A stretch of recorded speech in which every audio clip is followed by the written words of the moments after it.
Olá, amados irmãos. Hoje nós vamos dar continuidade ao nosso estudo da revista. Nós vamos ler o capítulo 2, nós vamos estudar o capítulo 2, A Estrada da Escuridão.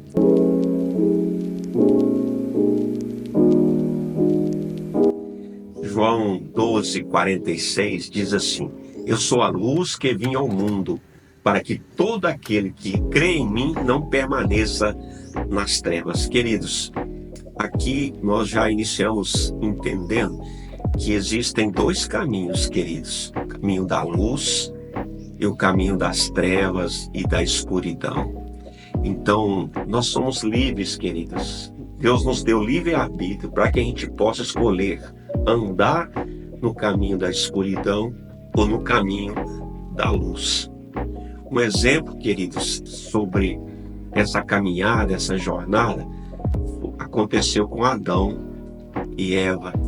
Logo após o pecado de Adão e Eva, Deus se aproximou de Adão e Adão escondeu de Deus. Eles esconderam de Deus. Veja bem que aqui nós começamos a aprender sobre o ocultismo, o oculto, né?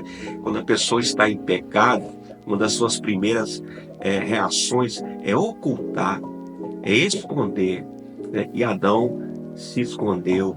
E quando Deus se aproximou deles, né? Qual foi a reação que eles tiveram após a queda? A reação é que Adão culpou a Deus e a Eva.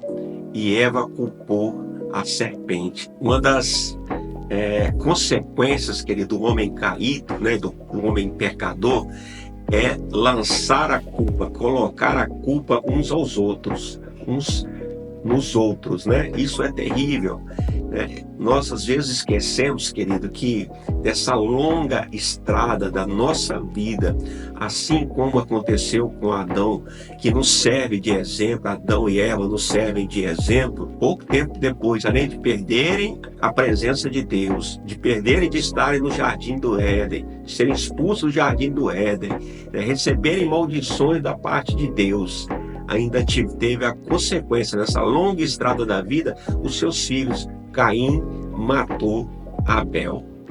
Então, queridos, nós temos que lembrar que há uma jornada nessa nossa vida, uma longa jornada. A nossa vida não é como uma corrida de 100 metros que termina logo, está mais para uma maratona, né? São anos, 80, 90 anos nós vamos viver. Então há uma longa jornada na vida.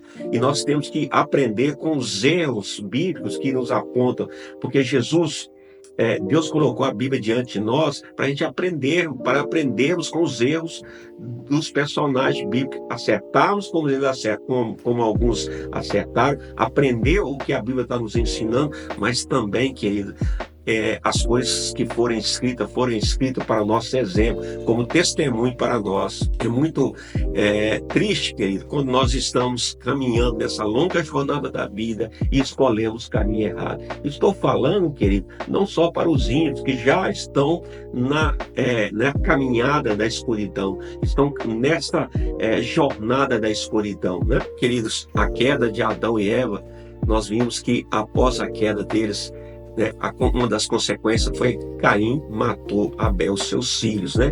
Porque essa longa jornada da vida tem consequência quando nós estamos caminhando em trevas.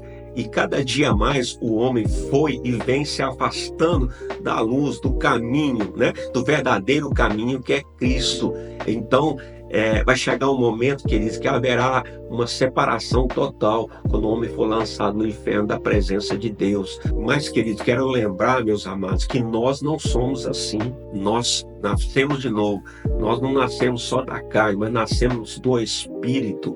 Nós estamos agora vivendo uma nova vida, né? Estamos experimentando um novo nascimento. Nós não somos assim, nós somos guiados pelo Espírito Santo de Deus. E o mais interessante, querido, quando nós somos guiados pelo Espírito Santo de Deus, nós aprendemos na sua palavra que nós somos filhos de Deus. Olha o que diz João 1,12. Diz que os que recebem a Cristo como Salvador têm o direito de nos tornarmos filhos de Deus. E Romanos 8,16 diz que o Espírito Santo testemunha que somos filhos de Deus. Então nós que nascemos de novo, querido, devemos ser guiados pelo Espírito Santo de Deus, porque com isso, querido, nós está sendo confirmado em nós que somos filhos de Deus. E como filhos nós temos direito à herança, nós temos direito de estar próximo e diante do Senhor. Este caminho, querido, o verdadeiro caminho é Jesus. A Bíblia diz em João 14, versículo 5 e 6, né? Jesus disse: eu sou o caminho, a verdade e a vida. Ninguém vem ao Pai senão por mim. Então ele é o nosso caminho, querido. Nós temos que sair desse caminho da escuridão, que é ficar culpando e apontando e julgando nossos irmãos. Não é isso que Deus quer de nós, não é isso que Deus espera de nós. Nós temos que sair dessa armadilha, querido, tomar outra direção, a direção da luz verdadeira. Não adianta a gente estar na igreja, querido, confessando a Cristo, né? Mas se nós estamos caminhando nas veredas erradas, no caminho errado, em direção às trevas, né? Culpando, apontando nossos irmãos. Olha o que nós podemos aprender, queridos. Em Tiago 4, 11 e 12, nós aprendemos, né, que nós não devemos julgar os nossos irmãos e nem falar mal dos nossos irmãos. É o que está falando no livro de Tiago, para não falar, nós estamos sendo exortados a não falarmos mal do nosso irmão, que quem julga o seu irmão, né, se torna juiz, está se colocando na posição de juiz, e há um só juiz e um só legislador, né, que é o Senhor. Então, querido, não nos coloquemos como juiz, como julgador e até como legislador, né, aquele que cria as leis, né? Nós não somos assim, nós não fomos chamados para isso, querido. Nós somos chamados para o perdão, para a misericórdia, querido. Nós somos chamados para amar os nossos irmãos. Nós somos chamados, querido, para estarmos parecidos com Cristo, ou seja, para nós amarmos até os nossos inimigos. Antes da fundação do mundo, né, nós somos predestinados a sermos imagem de Cristo, semelhante a Cristo, querido. Então nós não devemos julgar nossos irmãos, para que a gente não venha ser semelhante a Satanás, né? As atitudes do homem caído de Adão. Nós temos que ser semelhante ao segundo Adão, que é Jesus. É isso que Jesus espera de nós, que nesse alerta que Deus está dando para nós, nesse capítulo, querido, que nós não venhamos mais julgar os nossos irmãos, nem apontar os nossos irmãos, a não falar mal dos nossos irmãos, né?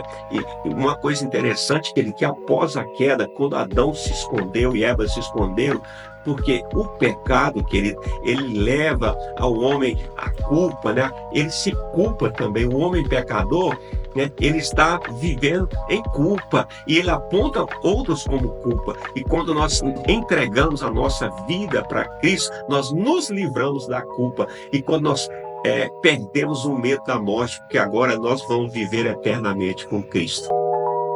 Era esse o recado, querido. Deus abençoe. Até a próxima.